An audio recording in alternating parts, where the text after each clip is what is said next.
Beneath the guise of colorful characters and humorous voices, Peter Sellers maintained that there was no true essence of himself, that he existed as a mere facade. However, the reality concealed a much darker narrative, both within the confines of film sets and behind closed bedroom doors. Sellers embroiled himself in some of Hollywood's most tumultuous and violent conflicts and relationships. There existed a persona, one equally unsettling and tragic. Born into the realm of comedy in 1925, Sellers' introduction to life was marked by humor. His parents, Bill and Agnes Sellers, graced the stage of variety shows, and Peter's own entrance into the spotlight occurred a mere 2 weeks after birth, when a family acquaintance paraded him onto the stage. Yet, beneath the facade of laughter, his childhood harbored a somber undertone. Case in point, originally christened Richard Henry by his parents, they later changed it to Peter in memory of his deceased older brother, a fact that carried an eerie weight, a weight that would only grow heavier with time. From a tender age, Peter exhibited signs of the tumultuous relationships that would later define his existence. While he shared an exceptionally close bond with his mother, Agnes, it was a bond tinged with toxicity. Agnes wielded authority with an iron grip, while Peter cowered in timidity, their relationship fostering a dark symbiosis. Despite this, Agnes had no qualms about leaving her only child for extended periods, while she and Bill toured a pattern that would later echo in Peter's own adult relationships, albeit with darker hues. By 1946, a 21-year-old Sellers had weathered the storm of World War II and set his sights on a career in the theater. After toiling in revue shows and securing minor television roles, Sellers decided to make a bold statement, demonstrating his uncanny knack for mimicry. He impersonated star radio host Kenneth Horne to gain the attention of BBC producer Roy Spear, an audacious move that surprisingly paid off. Dubbed a cheeky young sod by Spear, Sellers earned himself an audition, a pivotal moment in his destiny. Through his BBC ventures, Sellers crossed paths with emerging comedians Harry C. Combe and Spike Milligan, forging a partnership that birthed the iconic radio comedy The Goon Show, a production lauded as probably the most influential comedy show of all time by one publication. Apart from laying the groundwork for future comedic luminaries like the Monty Python troupe, The Goon Show propelled Sellers and his cohorts into the limelight, yet it also exposed the fault lines in his personal life. During this period, Sellers encountered the captivating Australian actress Anne Hathaway, igniting a whirlwind romance that escalated with alarming speed. Within a year, he proposed, and by 1958, they were wedded with 2 children, Michael and Sarah, in tow. One might have envisioned Sellers settling into domesticity and relishing in familial bliss. However, reality painted a starkly different picture. Far from the image of an ordinary family man, Sellers often subjected his new wife to cruelty. An anecdote recounts an afternoon in their apartment when Anne, tending to household chores, received a telegram from Sellers instructing her to fetch him a cup of coffee, a subtle yet palpable display of neglect. Little did she know, this was merely the prologue to a series of harrowing chapters yet to unfold. In the 1950s, driven by an insatiable hunger for fame, Peter Sellers ventured into the realm of cinema, featuring in productions like The Lady Killers alongside his idol, Alec Guinness. However, behind the facade of success, cracks were already beginning to form. Despite a steady influx of work, Sellers found himself teetering on the edge of superstardom, plagued by an ever-growing sense of inadequacy that gnawed at his confidence. This insecurity, however, would soon morph into something far more insidious. Struggling to grapple with the looming specter of failure in Hollywood, Sellers sought solace in mysticism while seeking spiritual guidance was not uncommon in Tinseltown. Sellers' approach was uniquely his own. He sought counsel from astrologer Maurice Woodruff, whose influence would extend into shaping many of Sellers' career decisions. Moreover, the comedian harbored a belief that the enigmatic music hall performer Dan Leno was haunting him on a personal level. A peculiar twist in an already unconventional narrative, yet the true extent of its repercussions remained veiled. Eventually, Sellers' perseverance garnered attention, and around 1960, director Anthony Asquith extended an offer for him to portray the Indian doctor Ahmed El-Kabir in the romantic comedy The Millionaires. Initially hesitant, Sellers reconsidered upon discovering that his co-star would be none other than the captivating Sophia Loren. His motivations were transparent. He eagerly declared to the press, "I don't usually act alongside romantic, glamorous women. She's quite different from Harry Seacombe." Predictably, this concoction proved to be a recipe for turmoil. Despite being married to Anne Howe and nurturing a young family, Sellers wasted no time in cultivating a remarkably close bond with Lauren on set. The nature of their relationship remains shrouded in ambiguity. While some assert it blossomed into a full-fledged affair, others maintain it was merely a deep friendship. Yet, according to Sellers' own admissions, innocence was not a term that applied. Whether or not Sellers consummated his infatuation with Sophia, he inflicted a humiliating revelation upon his wife. Following an intimate encounter with Lauren on set, Sellers brazenly confessed his love for her to Anne, asserting there was nothing she could do to alter his feelings. Initially, the conversation stagnated at the admission, however. Sellers escalated matters once again. Devoid of positive paternal role models in his own upbringing, Sellers proved himself a lackluster father and husband, his fixation on Lauren exacerbating his shortcomings. One fateful night during this tumultuous period, he roused his young son Michael from slumber to pose a chilling inquiry. "Should I divorce your mother?" And his descent into callousness did not end there. By 1962, Sellers stooped to soliciting his own children for opinions on his marital status. Both Michael and his sister Sarah were subjected to his interrogation, "Whom do we love more, our mother or me?" While Sarah opted for diplomatic equivocation, affirming her love for both equally. Michael defiantly professed, "No, I love my mom." Sellers' response was merciless. He banished both children from his presence, decreeing he never wished to lay eyes on them again. As fate would have it, Anne Howe and Sellers finalized their divorce later that year. Ironically, as Sellers plummeted to personal nadirs, his professional trajectory soared. In a serendipitous turn of events, the same year heralding the demise of his marriage, director Blake Edwards extended an offer that would propel Sellers to stardom, portraying the bumbling Inspector Clouseau in the Pink Panther. Yet, true to the capricious nature of Sellers' life, this opportunity materialized in peculiar circumstances. Edwards' proposal stemmed from actor Peter Ustinov's withdrawal from the role, and Clouseau, initially a secondary character, seized Sellers' attention as a canvas upon which to outshine his peers. In many regards, Sellers crafted the essence of Inspector Clouseau as we know him today, while the script provided a skeletal framework. Sellers imbued the character with life, fashioning Clouseau's endearing yet inept persona, his distinctive wardrobe of trench coats, and every facet from his accent to his facial hair. Sellers' profound investment in the role, especially following the resounding success of the Pink Panther, drew comparisons to luminaries like Charlie Chaplin and Buster Keaton. In essence, Sellers' life oscillated between peaks and troughs, inevitably veering towards chaos once more. Despite eliciting laughter from global audiences on the silver screen, Sellers proved a formidable challenge on set. Prior to the Pink Panther, whispers circulated regarding Sellers' turbulent conduct during filming, ranging from tardiness to flubbed lines, particularly when confronted with roles that failed to captivate him. Upon reuniting with Blake Edwards for A Shot in the Dark, tensions between actor and director reached such heights that communication was reduced to written exchanges.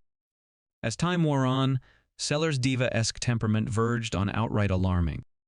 Amidst his pinnacle of fame, it became common knowledge that Peter Sellers harbored an inexplicable and vehement aversion to two seemingly innocuous colors, green and purple. He attributed this aversion to strange vibrations emanating from the color green, refusing not only to don garments of that hue but also adamantly refusing to share the screen with anyone clad in it. However, his reaction to purple was arguably more disconcerting.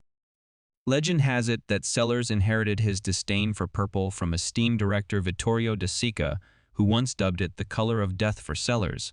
This was all it took to ignite an intense phobia. His fear of the color was so pronounced that his publicists were tasked with meticulously scrutinizing hotel rooms to ensure the absence of any trace of the offending shade, lest they incur his wrathful outbursts. In essence, Sellers exhibited clear signs of mental instability, yet his downward spiral had only just begun. In 1964, Sellers experienced another stroke of luck, albeit brief. He starred in the instant classic Dar, Strangelove under the esteemed auteur Stanley Kubrick, marking one of the few collaborations where Sellers' temperament didn't clash with the director's. Moreover, the film showcased Sellers in a trifecta of roles: President Merkin Muffley, Dr. Strangelove himself, and Group Captain Lionel Mandrake, each brimming with comedic brilliance. For a man like Sellers, whose life revolved around his characters, this was the culmination of a dream, and then fate intervened with his Helen of Troy. In the same year, riding high on his successes, The middle-aged Sellers crossed paths with the strikingly youthful Swedish actress Britt Ekland. Then a mere 21-year-old epitome of beauty. Their love story, however, was marred from its inception, rather than being drawn to her intellect or talents. Sellers was captivated by Ekland's photograph in a newspaper. Upon discovering they were lodging at the same hotel, he resolved to meet the object of his fascination. Unsurprisingly, events escalated swiftly from there. Shortly after arranging a rendezvous with Ekland, Sellers whisked her away on a date. Mere days later, he informed the actress that he had announced their impending nuptials to the press. True to his word, the couple exchanged vows that February, a mere 10 days after their initial encounter. However, if Sellers harbored hopes of a fairy tale ending, they were swiftly dashed. The allure that initially drew Sellers to Ekland, her undeniable beauty, soon became a source of torment, fueling his irrational jealousy and paranoia that she would stray with her equally attractive co-stars. Succumbing to these insecurities, Sellers resorted to controlling tactics, which commenced with dictating Ekland's wardrobe from head to toe. Beginning shortly after their honeymoon, as Ekland confessed, he decided what I was going to wear. He just pre-decided everything without ever asking me yet. The worst was yet to come. Amidst the fervor of their passion, Ekland secured a role in Guns at Batasi in 1964. However, Sellers, unable to bear her absence, unilaterally demanded she take a day off. When the production rebuffed his request, Sellers orchestrated her impromptu relocation to California, where he was stationed for a weekend rendezvous. It was a transition from controlling to chilling. Upon Ekland's arrival in California, she possessed naught but the clothes on her back, yet Sellers had meticulously orchestrated even that. Escorting her to a lavish mansion, Sellers unveiled a walk-in closet stocked with an array of garments for his bride. As Ekland recalled, he'd bought everything you could possibly need as a woman who didn't have any clothes, from evening gowns to bikinis. The bikini was actually of mink. I was floored, and this marked just the beginning. Scarcely had Ekland disembarked when Sellers dispatched one of his personal physicians to assess her. Without hesitation, the paid medic diagnosed the robust 21-year-old as too unwell to resume filming, prescribing an indefinite convalescence. Besides, Sellers, naturally feeling bereft of autonomy, Ekland complied, only to face the repercussions. Producers summarily terminated her contract, rendering her increasingly reliant on Sellers. Yet, the comedian's insatiable desires remained unsatiated. In truth, Sellers' insecurities regarding Ekland's youth and allure escalated with each passing week, casting a shadow over his own professional endeavors. Concurrent with Ekland's dismissal from Guns at Batasi, Sellers found himself embroiled in the filming of Kiss Me, Stupid alongside director Billy Wilder and co-stars Dean Martin and Kim Novak. Suffice it to say, his experience on set plummeted to unprecedented depths. While Sellers had earned a reputation for discord with directors, his clashes with Wilder reached a crescendo, plagued by issues stemming from his relationship with Ekland. Sellers engaged in confrontations with Wilder over conflicting artistic visions for the film. In summary, the intersection of Sellers' personal and professional spheres teetered on the brink of collapse, hurtling towards an inevitable breaking point, a catastrophic one at that. Following his union with his youthful bride, Sellers became fixated on achieving what he termed the ultimate climax in the bedroom. One fateful night in April 1965, just before engaging in intimacy with Ekland, Sellers ingested amyl nitrite poppers in a bid to enhance his performance. However, far from aiding him, this decision precipitated a harrowing incident. The potent stimulants pushed Sellers' body to its limits, culminating in cardiac arrest in Ekland's presence. Mid-act, over the ensuing 3 tumultuous hours, the comedian suffered a staggering 8 heart attacks. Though he miraculously survived the ordeal, he emerged far from unscathed.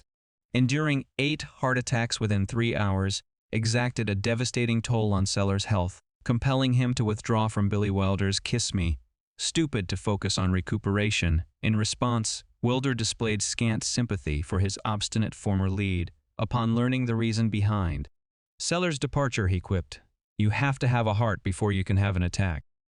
Sellers eventually resumed his professional pursuits, starring in Casino Royale in 1967, a James Bond parody featuring a constellation of Hollywood luminaries such as Orson Welles and Ursula Andress.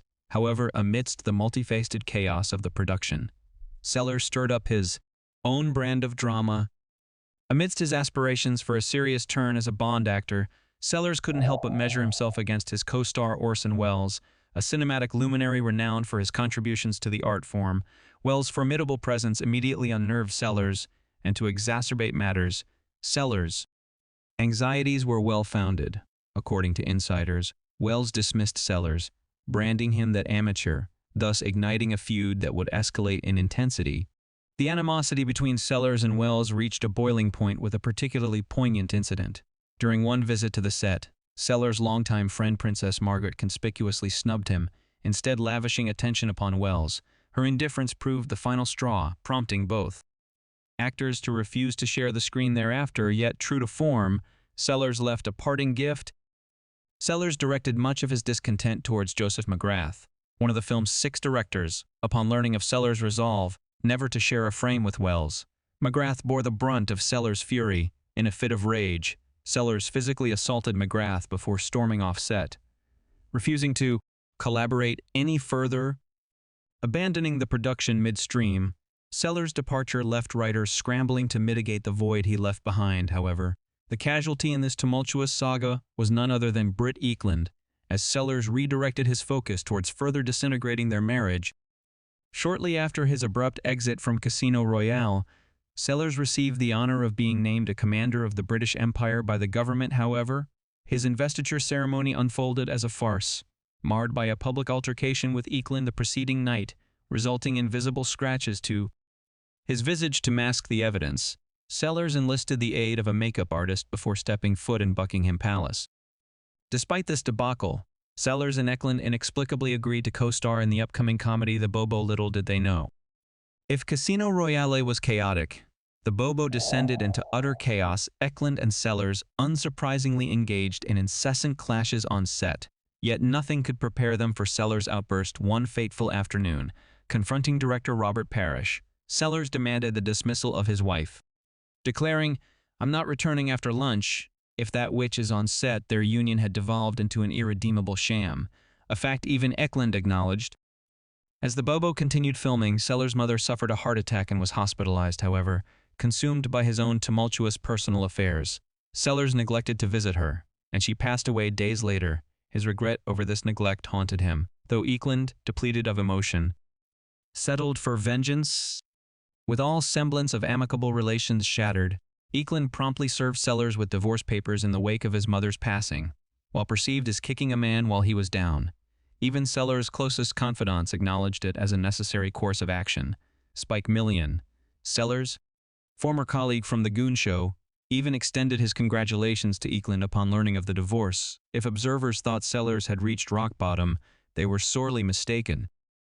The subsequent years of Sellers' life unfolded as a series of ill-advised career ventures, marked by a string of failures and tumultuous romantic entanglements. In 1970, amidst a midlife crisis, the 47-year-old Sellers entered into his third marriage with 23-year-old model Miranda Quarry, despite harboring doubts about remarrying. Yet, as events would soon demonstrate, his misgivings were well-founded. By 1973, with his third marriage predictably unraveling, Sellers embarked on a tempestuous liaison with Liza Minnelli. Following her performance, their whirlwind romance culminated in an engagement within 3 days of their initial encounter. Withstanding Sellers' existing marital status and Minnelli's prior engagement to Desi Arnaz, however, within a month, their ardor fizzled as swiftly as it had ignited, though Sellers proceeded with the divorce nonetheless. It was at this juncture that concerns for Sellers' well-being intensified, and with good reason. As confidants observed, Sellers appeared to be in the midst of a nervous breakdown during this period. One particularly chilling incident occurred during an appearance on The Muppet Show in 1978. Refusing to appear as himself, Sellers made numerous costume changes and adopted various accents when prompted by Kermit to simply be himself. Sellers disturbingly asserted, "I could never be myself, you see. There is no me, I do not exist. There used to be me, but I had it surgically removed." This unnerving declaration hinted at deeper psychological turmoil. Despite his personal struggles, Sellers made attempts to revive his slipping career in the mid-1970s, starring in several more Pink Panther films. However, his on-set tantrums escalated, prompting Pink Panther director Blake Edwards to remark, "If you went to an asylum and you described the first inmate you saw, that's what Peter had become." He was certifiable. One particularly revealing episode occurred when Sellers, unable to slip back into character on set, claimed to have received divine inspiration for a scene during a midnight phone call to Edwards, declaring, "I just talked to God, and he told me how to do the scene, yet his efforts were met with failure," leading Edwards to quip, "The next time you talk to God, tell him to stay out of show business." It became increasingly apparent that Sellers was in need of a break, though fate had other plans. In 1977, Sellers entered into his fourth marriage, this time with 23-year-old actress Lynn Frederick. However, their relationship quickly devolved into the same pattern of passion, control, and outbursts witnessed in his previous marriages. Sellers' erratic behavior reached a peak in 1979 when, following the critical acclaim of his role in Being There, he flew into a rage after his daughter Victoria made a seemingly innocuous comment about his appearance. This led to Sellers demanding Victoria leave and severing ties with his eldest daughter Sarah after she expressed disapproval of his actions, culminating in a cruel telegram disowning her. These incidents underscored the extent of Sellers' psychological distress and strained relationships. Despite friends' attempts to encourage him to seek medical help for his physical and mental ailments, Sellers consistently refused to acknowledge the severity of his condition, even after collapsing on set and experiencing multiple heart attacks. He remained in denial, exemplified by his collapse in Dublin, followed by a trip to Cannes just days later. Tragically, Sellers' refusal to confront his health issues culminated in his untimely death on July 24, 1980, at the age of 54, following yet another heart attack. In death, Sellers left behind a legacy marked by both brilliance and turmoil. His goon show friends, while saddened by his passing, couldn't resist a touch of dark humor, with Harry Secombe joking that Sellers would do anything to avoid paying for dinner. However, Sellers had one final prank up his sleeve, orchestrating the playing of the song in the mood during his funeral, knowing it would irk his goon show colleagues. Yet, amidst the humor, Sellers' final days were marred by personal struggles and unresolved conflicts, including attempts to disinherit Lynn Frederick and his ongoing battle with mental illness. How do you feel about the secrets of Peter Sellers' life? Please leave a comment below this video. Thanks for watching, and please follow my YouTube channel to watch more interesting videos about Hollywood celebrities